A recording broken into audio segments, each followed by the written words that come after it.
Hi, ഇന്ന് നമ്മുടെ recipe soft ആയിട്ടുള്ളൊരു ഇഡ്ഡലീൻ്റെ റെസിപ്പിയാണ്. ഇതിലേക്കൊരു സ്പെഷ്യൽ ചേരുവ നമ്മൾ ചേർക്കുന്നുണ്ട്. അപ്പോൾ ഇതെങ്ങനെ തയ്യാറാക്കാമെന്നുള്ളത് നോക്കാം.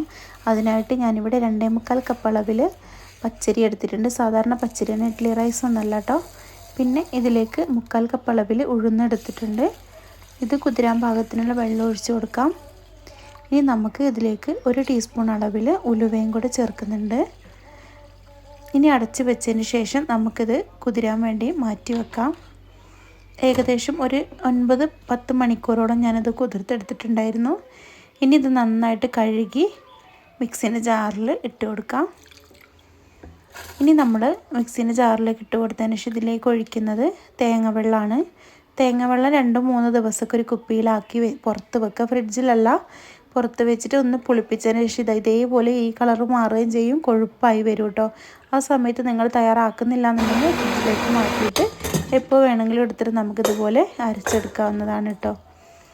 അപ്പോൾ ഇതാ ഞാൻ ഉഴുന്ന് അരിയും അരക്കുന്നതിലേക്ക് ആ തേങ്ങ വെള്ളം ഒഴിച്ച് നന്നായിട്ട് അരച്ചെടുത്തിട്ടുണ്ട്. ഇനി നമുക്ക് ഇത് കുക്കറിലേക്ക് ഒഴിച്ച് വെക്കാം. ഞാൻ അരി അരക്കാൻ വേണ്ടിയിട്ട് കുറച്ച് വൈകിട്ടുണ്ടായിരുന്നു. ഒരു വൈകുന്നേരം 4 മണിക്കൊക്കെ അരച്ച് വെക്കുകയാണെങ്കിൽ നമുക്ക് ഇതേപോലെ കുക്കർ വെച്ചാൽ മതി. അല്ല, കുറച്ച് വൈകിട്ടാണെന്ന് ഞാൻ ഏകദേശം രാത്രി 8 മണിയൊക്കെ ആയപ്പോഴായിരുന്നു അരച്ചിട്ടുണ്ടായിരുന്നു കേട്ടോ. അതുകൊണ്ട് തന്നെ ചെറിയ ചൂടുവെള്ളത്തിൽ ഞാനൊന്ന് ഇറക്കി വെച്ചിട്ടുണ്ട്. അപ്പോൾ നമുക്കിതാ രാവിലെ ഞാൻ നോക്കുമ്പം നന്നായിട്ട് പൊന്തി കിട്ടിയിട്ടുണ്ട്. ഇപ്പോൾ തണുപ്പിൻ്റെ സമയമാണല്ലോ, എന്നാലും നമുക്ക് നന്നായി പൊന്തി കിട്ടിയിട്ടുണ്ട് കേട്ടോ. മുഴുവനായിട്ട് ഒഴിച്ചു കൊടുത്തതിന് ശേഷം നമുക്ക് ഇത് അടച്ച് വെച്ച് വേവിച്ചെടുക്കാം. അപ്പോൾ ഇതാ നല്ല സോഫ്റ്റ് ആയിട്ടുള്ള ഇഡ്ഡലി തയ്യാറായിട്ടുണ്ട്. നല്ല ടേസ്റ്റാണ് കഴിക്കാൻ വേണ്ടിയിട്ട്. നമ്മളിതിലേക്ക് ചോറോ പുഴുങ്ങലരിയോ അങ്ങനെ ഒന്നും ചേർക്കുന്നില്ല. ഈ ഒരു തേങ്ങ വെള്ളം പുളിപ്പിച്ചിട്ട് അത് മാത്രമേ ചേർത്തിട്ടുള്ളത്, ഉഴുന്നും പച്ചരിയും മാത്രം കേട്ടോ. നല്ല സോഫ്റ്റ് ആയിട്ടുള്ള ഇഡ്ഡലി നമുക്ക് തയ്യാറായിട്ടുണ്ട്. അപ്പോൾ നിങ്ങളിതുപോലെ തയ്യാറാക്കി നോക്കിയിട്ടില്ലെങ്കിൽ തയ്യാറാക്കി നോക്കുക, എന്നിട്ട് അഭിപ്രായങ്ങളൊക്കെ അറിയിക്കണേ. നല്ല ടേസ്റ്റി ആയിട്ടുള്ള റെസിപ്പിയാണ്.